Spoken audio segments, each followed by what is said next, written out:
My wife threw the cake I made for my daughter's birthday in the trash. I stood in the supermarket, holding my last $10, realizing it wouldn't even cover the cheapest birthday cake for my daughter. She was turning 17, and I, Mike Collins, couldn't even give her that. My back was on fire, a constant reminder when I fell off the scaffolding at the construction site. And you know what?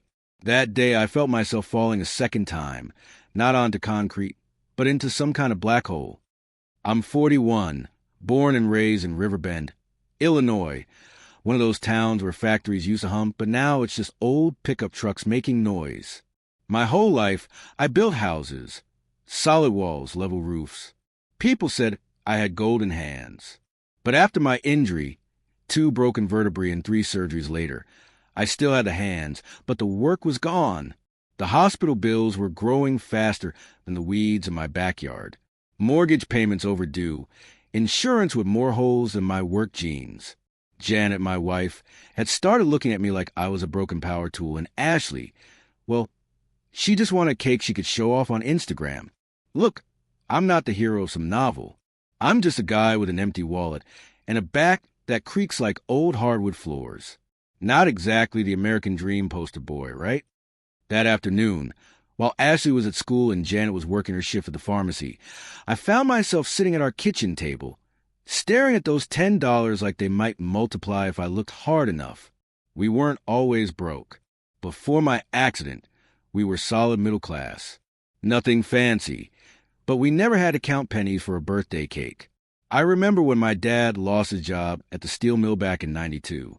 He sat in that same kitchen, with that same defeated look I probably had now. The difference was, he bounced back, got another job within months. Me? I was damaged goods. Construction crews don't exactly line up to hire a guy who can't lift a 2x4 without wincing. That's when I remembered Grandma Eleanor. She came from Poland after the war, survived the Great Depression, and baked cakes that made the whole town smile. As a kid, I'd sit in her kitchen, swinging my legs, watching her knead dough while saying, "Mikey, a cake isn't just sugar. It's a story, and stories should heal the soul." She taught me that when America knocks you down, you don't stay down. You get up and find another way. That was the immigrant spirit she carried, the one I'd forgotten somewhere between medical bills and failed job interviews. I went to the old cabinet in our hallway, the one filled with stuff nobody uses but nobody throws away either. There I found her notebook, yellowed, stained with butter marks, filled with her perfect handwriting. These weren't just recipes but stories. Cake for Mrs. Green when she lost her husband, cookies for the 1952 fair. I swear I could hear her voice, like she was standing right next to me. Grandma Eleanor always said, "When life hits you hard, bake something sweet. It won't fix everything, but it'll remind you that you can still create." Those words hit different when you're at rock bottom. So there I was, $10 short of store-bought cake, flipping through recipes written by a woman who made desserts during wartime rationing. If she could bake with next to nothing, so could I. I checked our kitchen, 2 eggs, flour, vanilla extract, and started baking. It wasn't going to be a masterpiece, but it smelled like my childhood, when Grandma and I would laugh about the great pie the neighbor's dog stole. The whole time I was mixing ingredients, I kept thinking about Ashley. She was a good kid underneath all that teenage attitude. Last year, before my accident, we were tight. I taught her to change a tire. She showed me how to use TikTok. Now she barely looked at me, like my unemployment was contagious or something. I'm not going to pretend I made some professional-looking cake. It was lopsided. The frosting was uneven, and I didn't have any fancy decorations. But I wrote, "Happy Birthday, Ashley," with some old food coloring I found in the back of the cupboard, and I was actually kind of proud of it. Not Instagram-worthy by a long shot, but made with more love than anything you could buy for $10. I set the table, put out some candles I found in the emergency drawer, the one with the batteries and flashlights for when the Midwest storms knock out our power, and waited for Janet and Ashley to get home. The door opened around 6 p.m. Ashley walked in first, already scrolling through her phone. Janet followed, looking tired from her double shift. "Happy birthday, kiddo." I said, gesturing to the cake like I was unveiling a new car or something. That's when everything went sideways. Ashley looked at my creation and rolled her eyes. Dad, this isn't a cake. It's like something from a thrift store. The way she said it, man, it cut deep. I tried to explain. I made it myself. From Grandma Eleanor's recipe. I thought it would be special. The pride in my voice sounded pathetic even to me. But Janet's reaction was worse.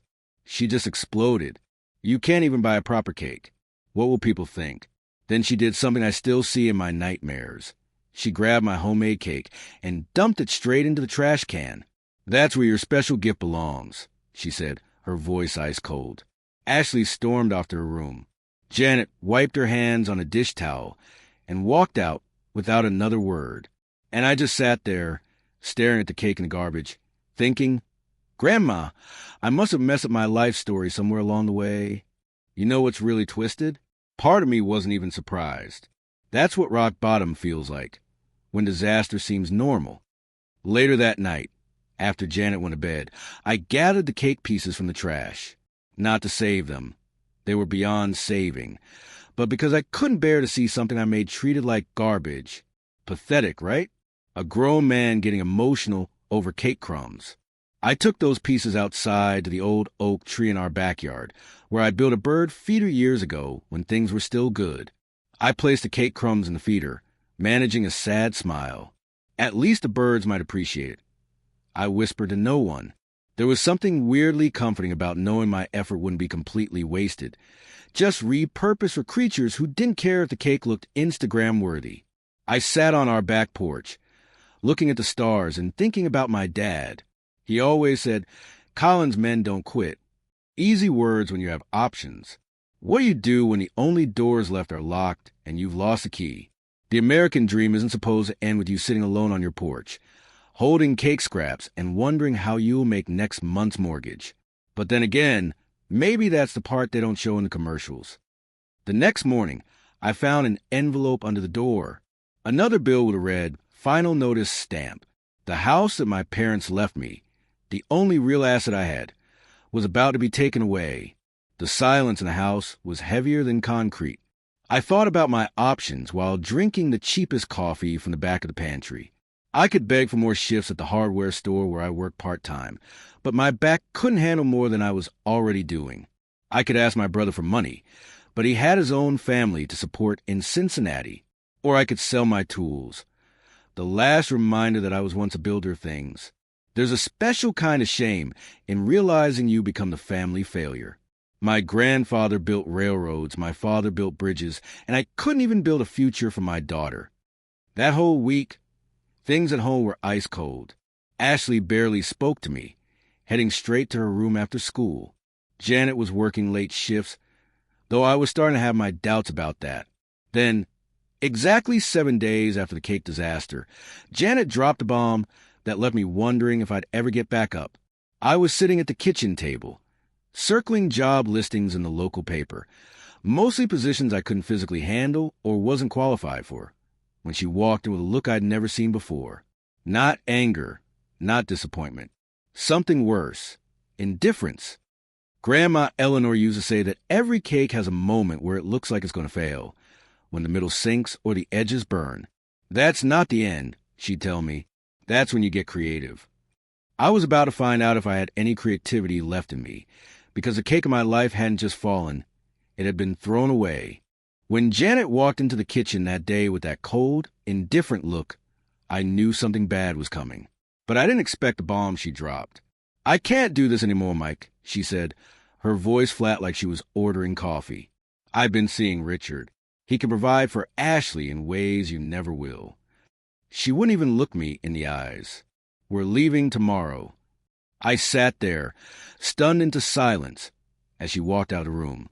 I spent that night on the couch, staring at the ceiling, hoping she'd change her mind.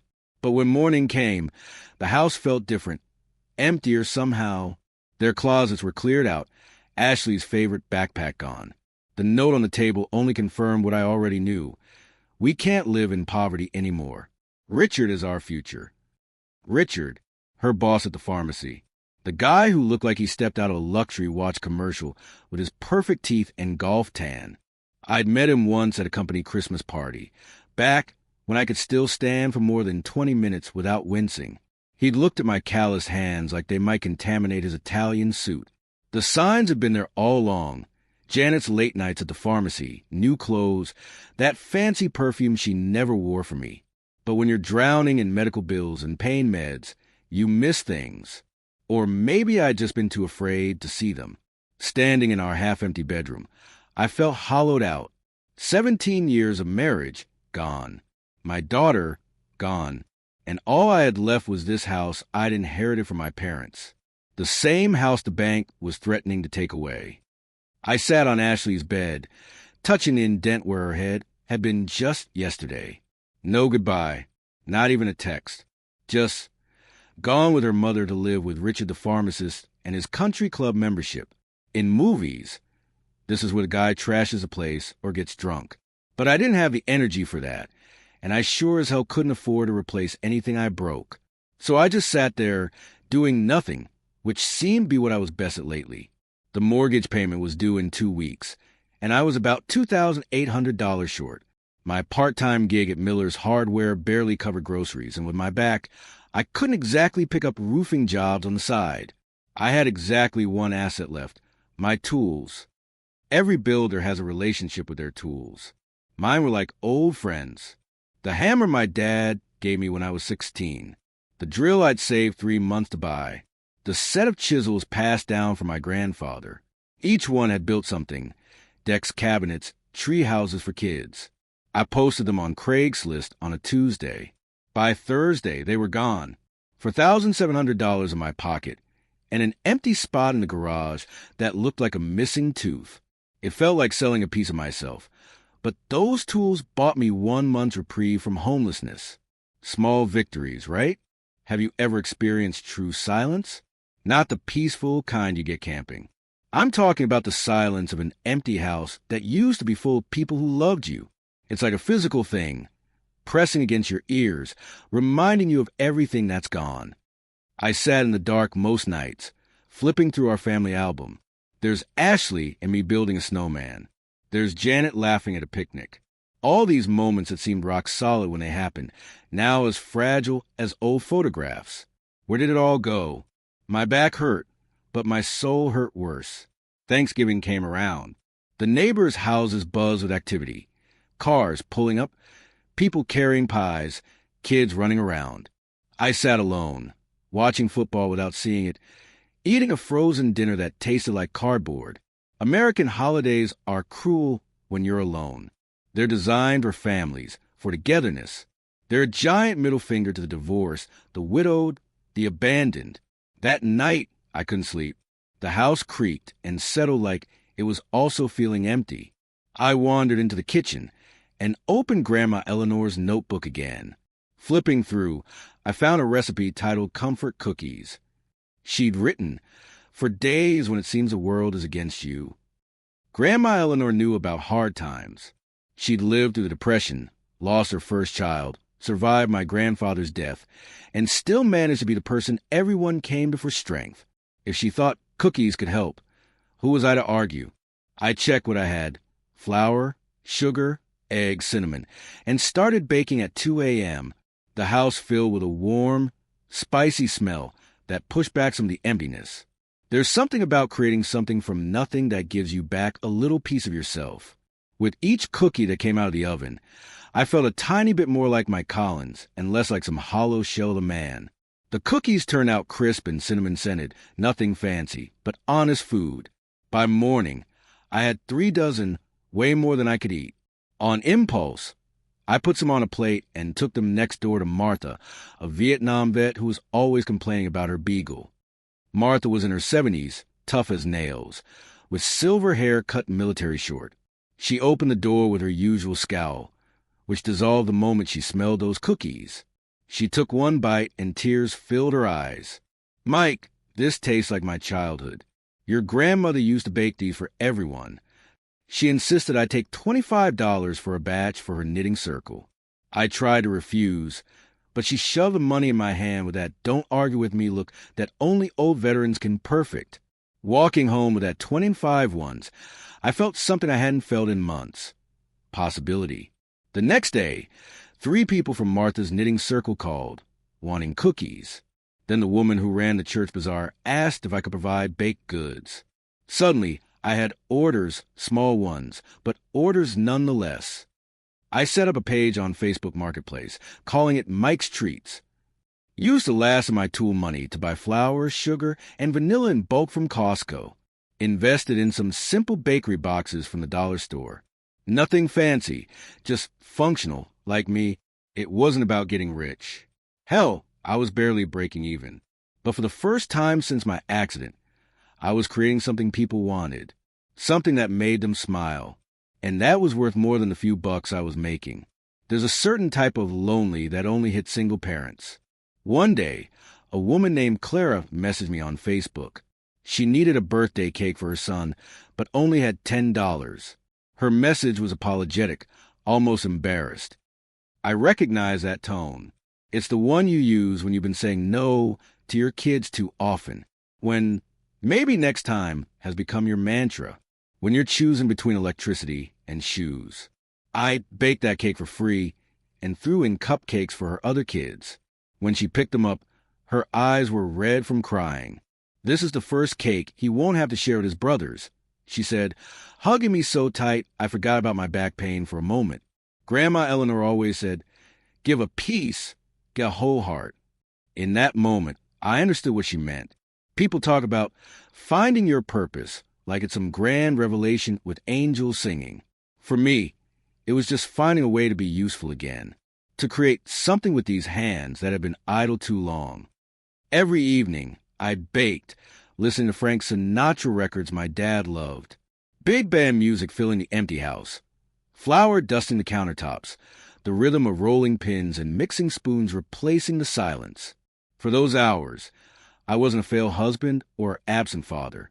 I was just a guy making something good. The locals started talking about Mike's cookies and Mike's pies. Nothing fancy, just honest baking with a bit of heart thrown in. I wasn't some professional pastry chef. Hell, my cakes leaned like the Tower of Pisa sometimes, but they tasted like home, and that was enough. I wasn't making enough to get rich. Some weeks I barely covered ingredients. But I was paying a mortgage, keeping the lights on, and building something that was mine, and nobody could throw it in the trash. My back still hurt every day. Some mornings I had to roll out of bed because sitting up was too painful. But working in the kitchen was different from construction. I could pace myself, take breaks, adjust. The dough didn't care if I took an extra 5 minutes to rest. Martha started bringing her friends over for coffee and cookies on Thursday afternoons. They'd sit at my kitchen table, these tough old birds who'd lived through wars and recessions and losses, telling stories that made me laugh until my sides hurt.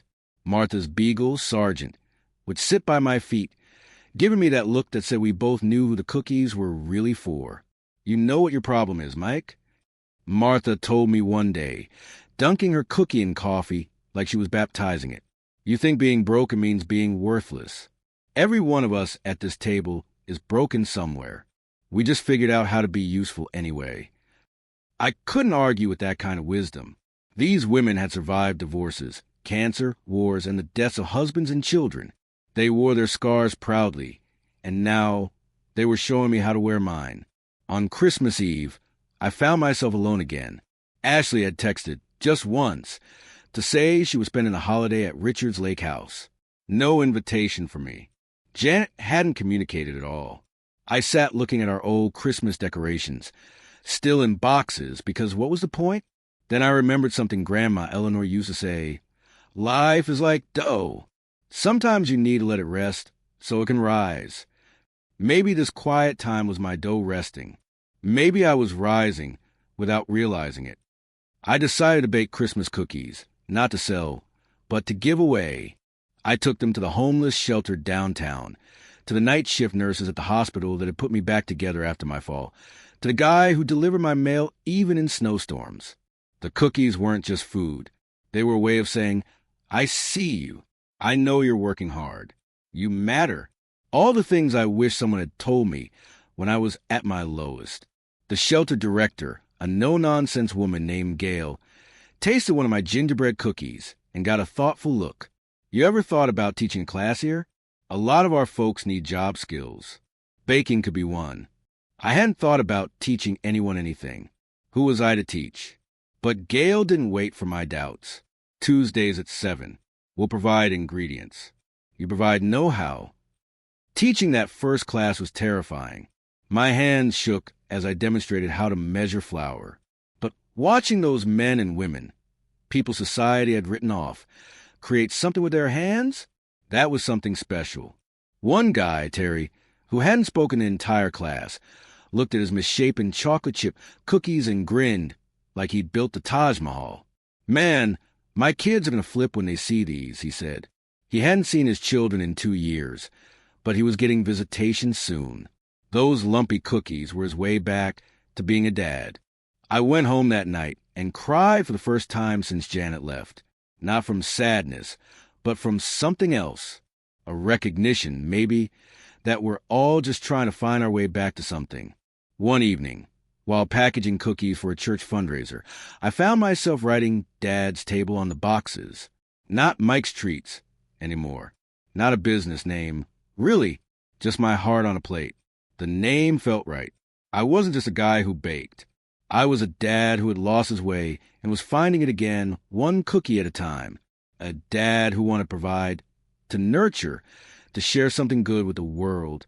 I looked around my kitchen, flour-dusted counters, the ancient mixer I'd rescued from a garage sale, recipe cards written in my own clumsy handwriting alongside Grandma Eleanor's elegant script. This wasn't just baking. This was rebuilding. And then came the Christmas fair, and everything swirled like snow in a blizzard.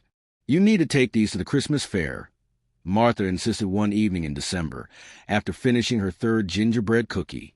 Her knitting circle friends nodded in agreement. I'll even help you set up. I wasn't convinced. Selling to neighbors was one thing. A public fair with real vendors? That felt like pretending to be something I wasn't. But Martha had that look. The one that said argument was futile. So I found myself registering for a booth at the Riverbend Christmas Fair with what little money I had left. The morning of the fair was freezing cold, the kind that makes your back ache before you even start moving. I loaded my station wagon with 5 cakes, 3 dozen cookies, and a folding table borrowed from the church. My displays were cake stands from the dollar store, and my sign was just a piece of cardboard with Dad's table written in what I hoped was decent handwriting. Compared to the other vendors, the candle lady with the professional banners, the woodworker with his custom-built display cases, I looked like a kid with a lemonade stand. But I had something they didn't. Grandma Eleanor's recipes and my own stories attached to each item. I'd started writing little notes for each cake. Nothing fancy, just things like for those who felt it got back up, or bake for finding sweetness in bitter days. Real experiences from my own journey that somehow found their way into the recipes. Business was slow at first. People walked by, glanced at my amateur setup, and kept moving. By noon, I'd sold exactly 2 slices of apple cake and was seriously questioning my life choices. Then this girl with bright pink hair stopped by, college age, probably home for the holidays. She read one of my note cards, the one about second chances, and asked about the story behind it. I told her about my fall, my wife leaving, finding meaning in baking. I wasn't looking for sympathy, just explaining the cake. She bought a whole chocolate cake, then took pictures of everything. The cakes, the notes, even me with my dad's table sign. This is the most real thing I've seen all day, she said, typing on her phone. People need to hear about this. I thanked her, thinking that was the end of it. Just a nice customer who enjoyed my story. By closing time, I'd sold most of what I brought. Not enough to get rich, but enough to feel like the day wasn't a total loss. Martha helped me pack up, declaring the fair a success despite my modest sales. I went home, soaked my aching back, and fell asleep listening to one of my dad's old jazz records. The next morning, my phone wouldn't stop buzzing. That pink-haired girl? She'd posted about Dad's table on Reddit. Her post had thousands of upvotes and comments. with people asking where they could find the broken dad who bakes with his heart. Someone had cross-posted it to Twitter, where it caught the attention of a TikTok creator with millions of followers. By the time I figured out what was happening, this TikToker had tracked down my Facebook page, shared my story, and created a video that already hit 2 million views. My inbox was flooded with messages from people asking how to order cakes. I sat at my kitchen table, completely overwhelmed. I'd been baking to heal myself, to pay bills, to fill empty hours. I never expected strangers on the internet to care about my story. My hands used to build houses, I told Martha when she came over to see what all the fuss was about. Now, they're building internet trends. We both laughed at how ridiculous it all was. One guy from Chicago, a TikToker with a food review channel, messaged asking if he could order a cake. I sent him my starting over spice cake with a note about resilience. He filmed himself unboxing it, reading my note, and taking that first bite. His eyes widened, then actually teared up. That video hit 5 million views in 2 days. The comments section filled with people sharing their own rock-bottom stories: divorce, job loss, illness, and how they'd found their way back. One comment stuck with me. This is the first cake that made me cry. It had over 12,000 likes. Reality hit hard and fast. All these new supporters wanted cakes, but I was still baking out of my home kitchen, which wasn't exactly legal for a commercial operation. I needed permits, food handling certificates, health department inspections, proper packaging, insurance, a business license. The list seemed endless. I felt like a fish that had jumped out of its tank, flopping around with no idea where to go next. This sudden attention was like winning the lottery, only to realize I didn't know how to cash the ticket. The local health department had already called, politely but firmly explaining I couldn't sell food commercially from an uncertified kitchen. I had 2 weeks to either get proper facilities or shut down. Dad's table might be over before it really began. I almost gave up, almost went back to just baking for neighbors and calling it a day. That's when Harold Thompson entered the picture. Every small town has that one old-timer who knows everyone's business. In Riverbend, that was Harold Thompson, former owner of Thompson's Bakery, which had closed 5 years earlier when arthritis made it impossible for him to knead dough anymore. I ran into him at Miller's Hardware while buying mixing bowls. He fixed me with a hard stare. "You're the cake fellow everyone's talking about," he said. "No hello or anything. Your frosting technique is terrible." That was Mr. Thompson, blunt as a spoon. Before I could respond, he continued, "My old place is sitting empty, paying property tax on a building nobody wants. Might as well have someone use the kitchen." The next day, he showed me his old bakery downtown. The place had been sitting empty since he closed shop, too outdated for modern bakery chains, but too expensive for most locals to buy. The dust was thicker than cream cheese frosting, but underneath all that grime was a fully equipped commercial kitchen. "Take it for $100 a month," he said, gesturing around the space. "But don't disgrace my ovens." His sarcasm was like coffee, bitter but invigorating. A real bakery space, with industrial mixers and proper cooling racks. It needed cleaning, a lot of cleaning, but the bones were good. Still, even $100 a month was money I didn't have to spare after investing in ingredients. I went to the bank the next day, thinking maybe I could get a small business loan. The loan officer, a guy younger than my favorite spatula, looked at my credit score and almost laughed. My rating was lower than my chances of getting Janet back. Christmas night, I sat alone again, staring at my laptop. The health department deadline was approaching, and I had no solution. That's when an email came through from the Veterans and Workers Injury Support Program. They offered microloans up to $15,000 for people injured on the job who needed a fresh start. I stared at that email for a good 10 minutes. "Grandma," I whispered to the empty kitchen, "is that you up there pulling strings?" 2 weeks of paperwork, 3 interviews, and one embarrassing attempt to explain what viral TikTok meant to a panel of serious-looking loan committee members later, I had my loan. $15,000. Not enough to open a fancy bake shop, but enough to rent Thompson's place, buy supplies, and get all the permits I needed. I spent New Year's week scrubbing 70 years of flour dust off every surface, repainting walls, and fixing the ancient refrigerator that made noises like a dying whale. Mr. Thompson stopped by daily to criticize my cleaning technique and tell stories about the place in its heyday. The grand opening of Dad's table was anything but grand. Just a small counter, hand-painted signs, and about 20 different baked goods. No fancy coffee machines or digital menus. Just honest cakes with stories attached.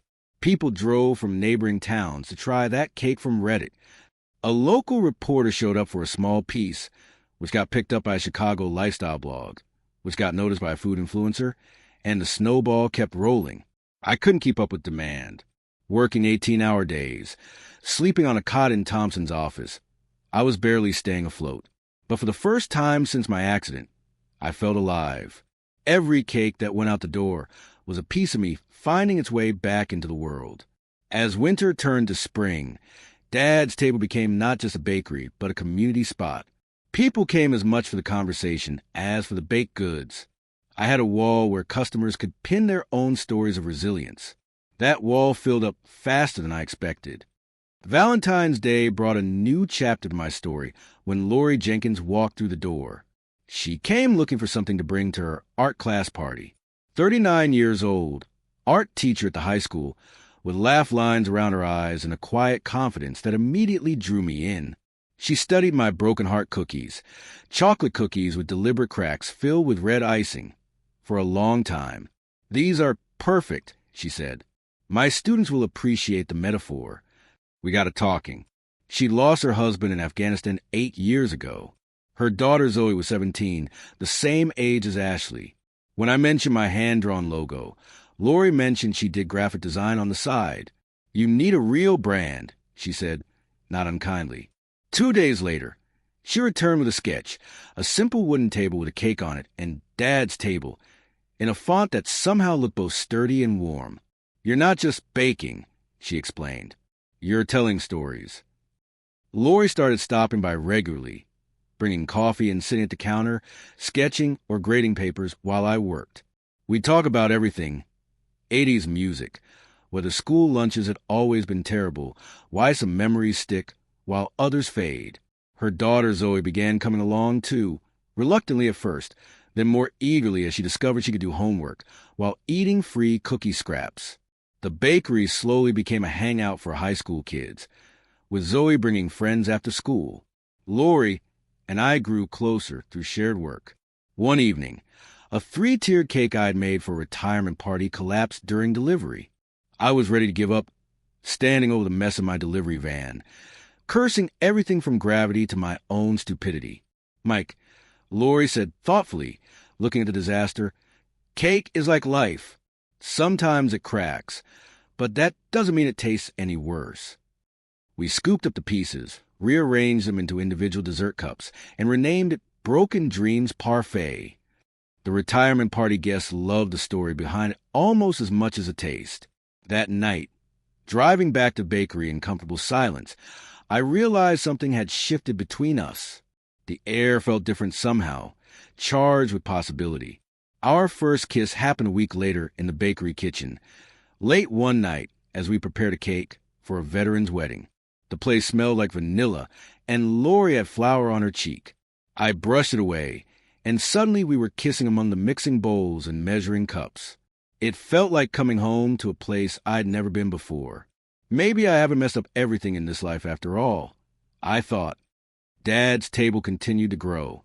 I hired 2 part-time helpers, community college students who needed flexible hours. Mr. Thompson started coming in regularly, supposedly to make sure I wasn't ruining his ovens, but really to bake alongside me and tell stories about the old days. The local TV station did a segment on Dad's table for their Community Hero series. The reporter asked what made my cakes special. "They're made by someone who knows what it feels like when life doesn't turn out like you planned," I said, "and maybe that's what makes them taste like home." The segment went viral, again, and soon national morning shows were calling. A cookbook publisher reached out about a potential deal.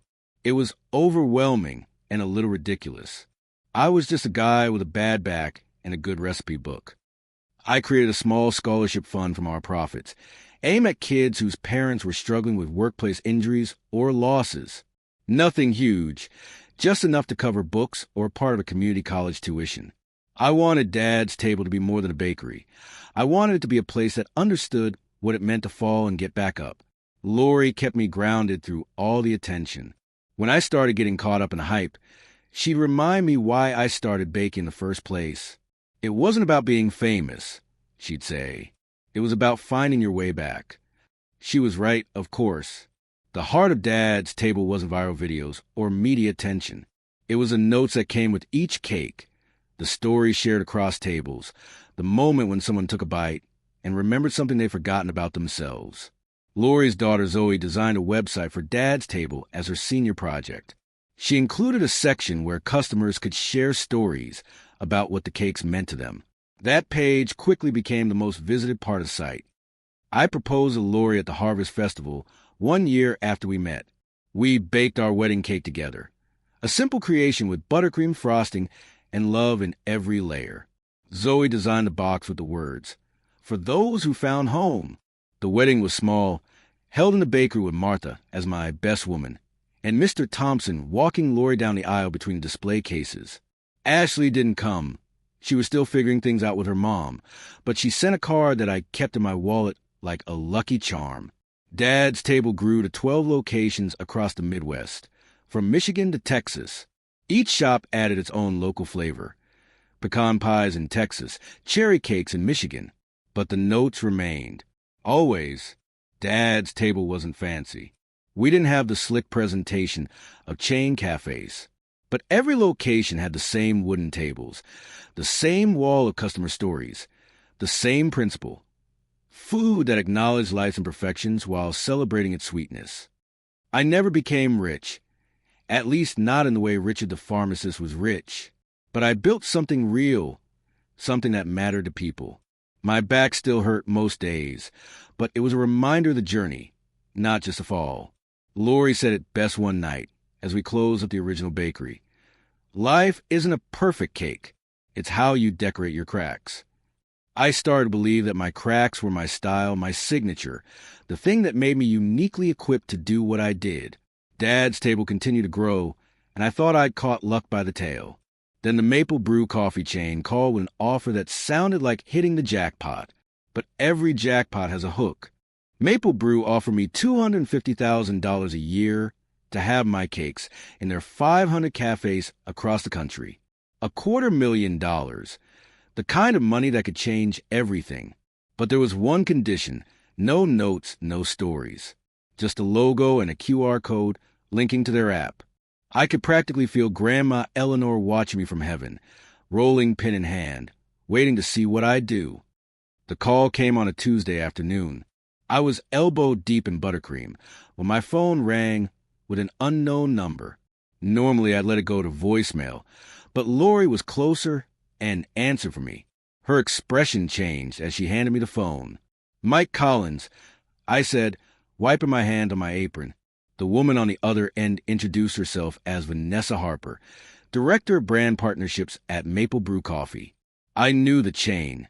They had locations everywhere, sleek modern cafes with identical rustic industrial decor and $7 lattes. "We've been following your story," she said. "Your brand has exactly the kind of authentic appeal we're looking to incorporate into our food offerings."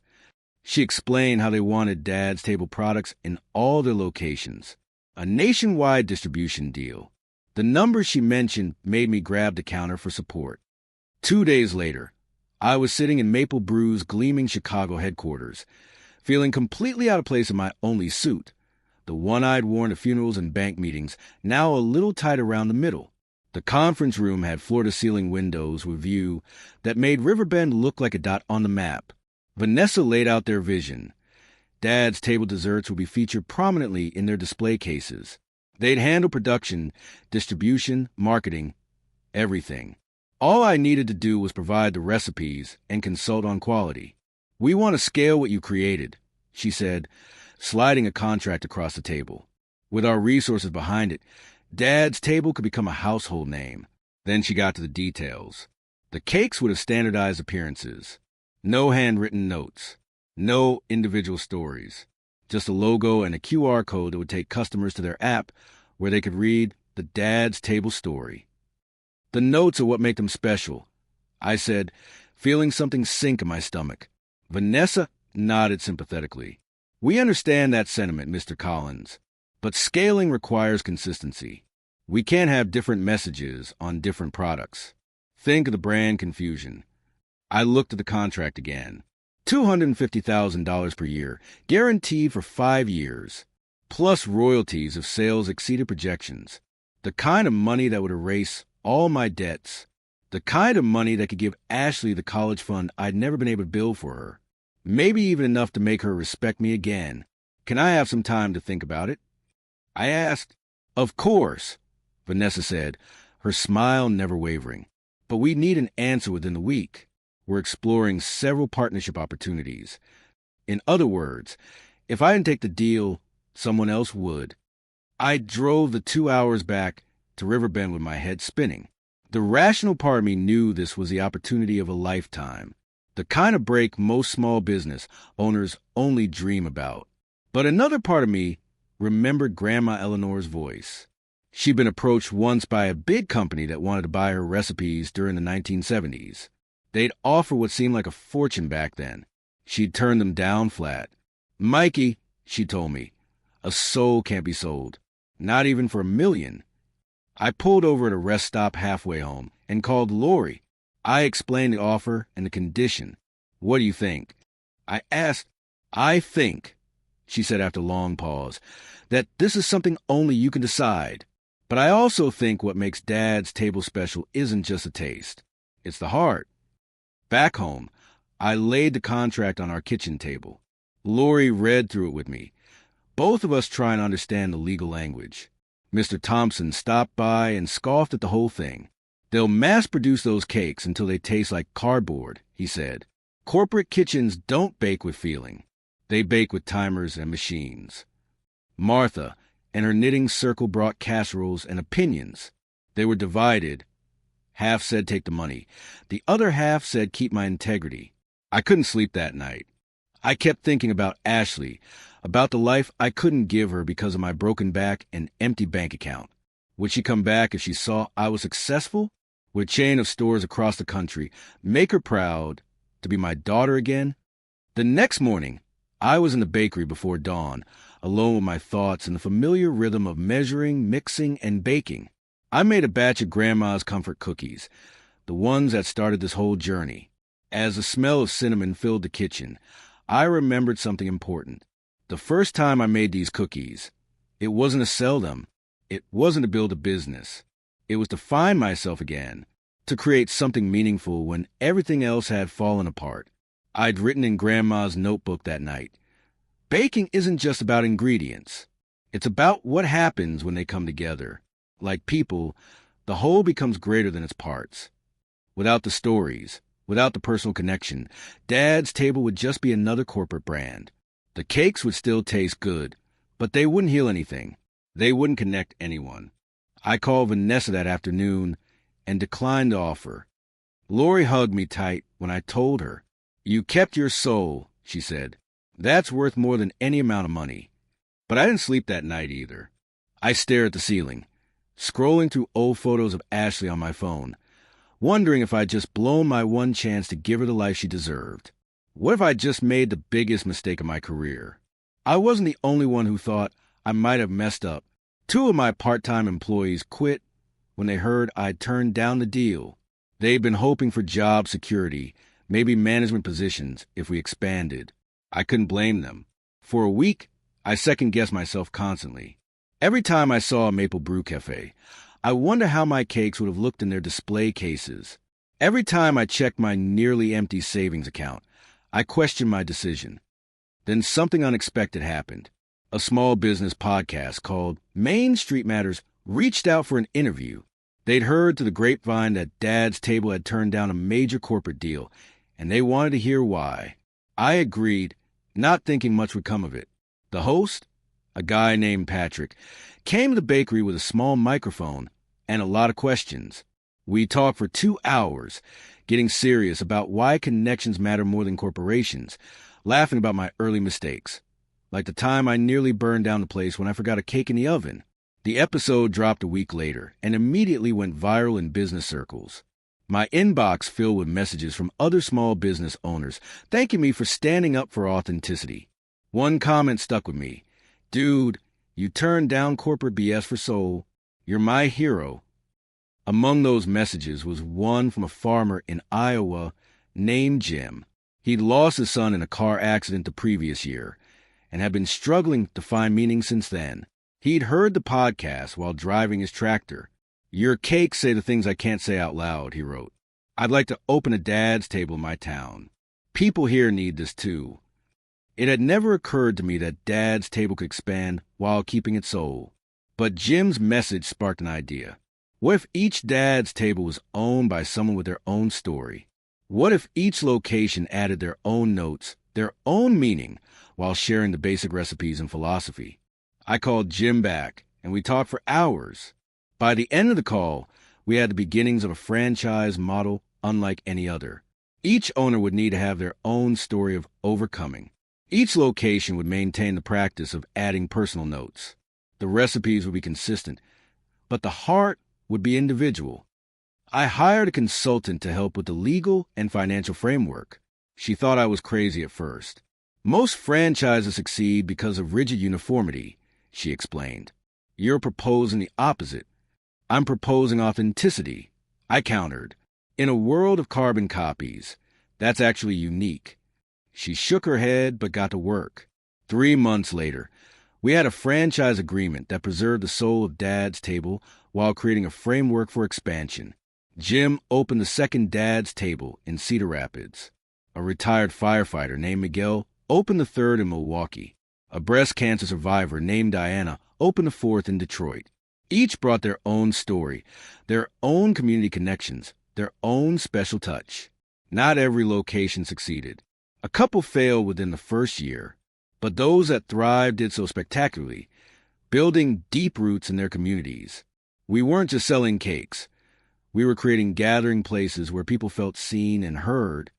With the franchise growing steadily, I found myself taking on a different role. Instead of baking every day, I was now mentoring new owners, helping them find their voice in their notes and their style in their baking. We had quarterly gatherings where franchise owners would share ideas and stories. Those meetings felt more like family reunions than business conferences. Our model wasn't the fastest way to grow, but it created something truly unique in the business world. A chain where each location had its own personality while maintaining a core identity. By our third year, we had 12 locations spread across the Midwest, from Michigan to Texas. Each added something from their local culture. Pecan pies in Texas, cherry cakes in Michigan. But the notes remained. Always. I started getting recognized in the oddest places. Once, filling up gas on a road trip to visit the Texas location, the attendant looked at me wide-eyed and said, "You're the cake guy?" My wife cried reading the note on her birthday cake. That kind of thing never got old. Not because of the recognition, but because it meant the simple act of sharing stories through food was actually touching lives. Maple Brew called again a year later. This time, they revised their terms. They were willing to keep the notes, though the dollar amount was smaller. I turned them down again, more confidently this time. "We're doing fine on our own," I told Vanessa, "but I appreciate the offer." She paused before hanging up. "You know, Mr. Collins, I buy a Dad's Table cake for my daughter's birthday every year. I drive 40 minutes to get it. The note made me cry last time. Sometimes the universe has a funny way of confirming you made the right choice. My back still hurt most days. That was never going to change. But it had become just another part of me, like the flecks of gray in my beard or the flower that seemed permanently worked into my fingernails. A reminder of the journey, not just the fall. I'd learned to see my injury differently now. Without that fall from the scaffolding, I might never have found this path. I might never have reconnected with Grandma Eleanor's recipes. I might never have met Lori and Zoe. Sometimes our worst moments lead us to our best places. Ashley had started texting more regularly. She was in college now, studying business management of all things. She'd even hinted at wanting to visit during summer break. I tried not to get my hopes up, but every message from her felt like a small miracle. Lori said it best one evening as we were closing up the original bakery. Life isn't a perfect cake.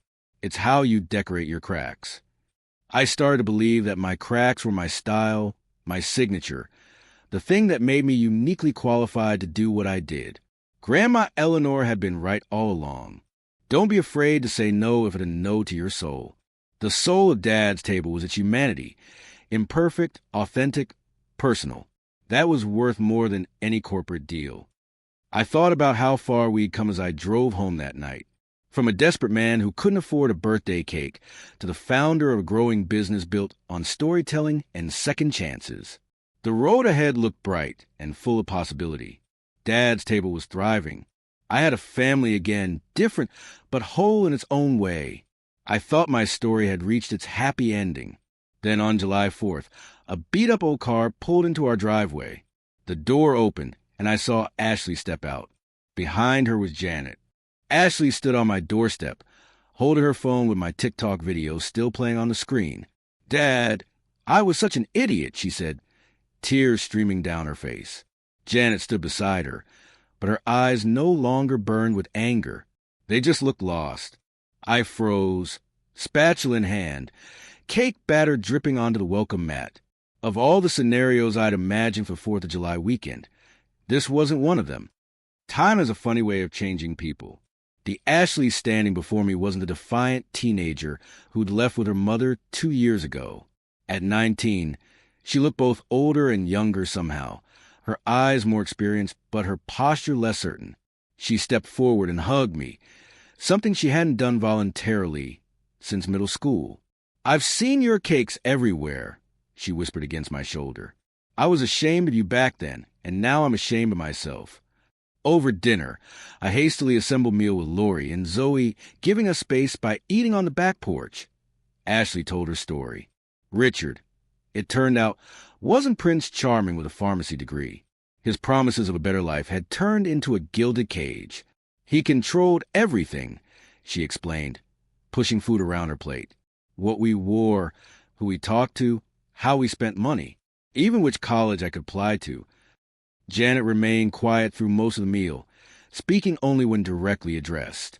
The fire I remembered was gone, replaced by something that looked uncomfortably like defeat. When Ashley went to use the bathroom, Janet finally looked me in the eye. "I thought money was everything," she said, her voice barely above a whisper. "But I lost more than I had." Her hands trembled slightly as she folded her napkin. I felt a surge of anger, the kind that had been building for 2 years, but it dissolved almost immediately. The man who'd sat staring at cake crumbs in the trash was gone. That Mike Collins couldn't have built Dad's Table. He couldn't have found Lori. He couldn't have mentored a dozen franchise owners across the Midwest. I don't hold grudges, I told her, but we can't go back in time either. She nodded, understanding this wasn't forgiveness exactly, but it wasn't hatred either. It was something more complicated, something with more nuance, like a complex flavor profile in one of my more experimental cakes. Lori, ever the practical one, joined us for coffee and immediately offered Janet a connection to a women's crisis program she volunteered with. Not out of love for Janet, but out of understanding for the situation. That was Lori's superpower, seeing people as they were, not as you wish they would be. Janet and Ashley had nowhere to go. They'd left Richard with little more than the clothes in their suitcases and a car Janet had secretly purchased with tips she'd saved from waitressing. They were planning to drive to Janet's sister in Florida, but had detoured to see me first. "Stay the night," I offered. "The guest room and couch are yours." That night, as Lori and I lay in bed talking in whispers, she asked what I was thinking. "I'm thinking about broken cakes," I replied, "and how sometimes they can still be put back together, even if they look different after." Ashley approached me the next morning as I was making breakfast. "Dad, I need your help," she said. "With college." I got into state, but Richard pulled the funding he promised. I know I don't deserve it, but I flipped a pancake before answering. "I'll help," I said, "but on one condition. You work at Dad's table first, not because you're my daughter, but so you understand who you are." She frowned. "You want me to bake cakes?" "I want you to learn what it means to build something with your own hands, to create something that matters to people." She grumbled but agreed. After breakfast, Janet announced her plan to continue to her sisters, leaving Ashley with us for the summer. Watching them say goodbye in the driveway, awkward, uncertain, but somewhat relieved, I realized that some separations are necessary for growth. Ashley's first day at Dad's table was a disaster. She'd never worked a service job before, and the reality of washing dishes and sweeping floors wasn't matching her Instagram-influenced expectations of business ownership. "This is like prison labor," she complained, scrubbing a particularly stubborn mixing bowl. "Welcome to the real world, princess," I replied, not unkindly. Every successful business is built on someone's elbow grease. But something changed as the weeks passed. Ashley started listening to the customers, hearing their stories when they came to pick up their orders. She watched as people read the notes attached to their cakes, saw how some of them cried or hugged me. One evening, after closing, she sat across from me at one of the cafe tables. "Dad, I didn't know that each cake has someone's soul in it," she said. "I thought you were just, baking." "That's exactly what I'm doing," I replied. "Just baking, but with purpose." Ashley turned out to have a talent I hadn't expected: photography. She started taking portraits of customers with their cakes, capturing the moment when they first read their note or took their first bite. Those photos, posted on our social media with permission, connected with people in ways our professional marketing never had. Meanwhile, Janet stayed in Riverbend rather than continuing to Florida. She found a job at a cafe across town and rented a small apartment. We weren't friends, but we weren't enemies either. We existed in a new kind of relationship that didn't have a clear label. Sometimes I bring her a cake, not for reconciliation, but for new beginnings. On the box, I'd write, "For tomorrow." She never mentioned them when we met to discuss Ashley's progress, but once I saw one of my cake boxes holding photos on her bookshelf, so I knew she kept them. Lori handled it all with grace.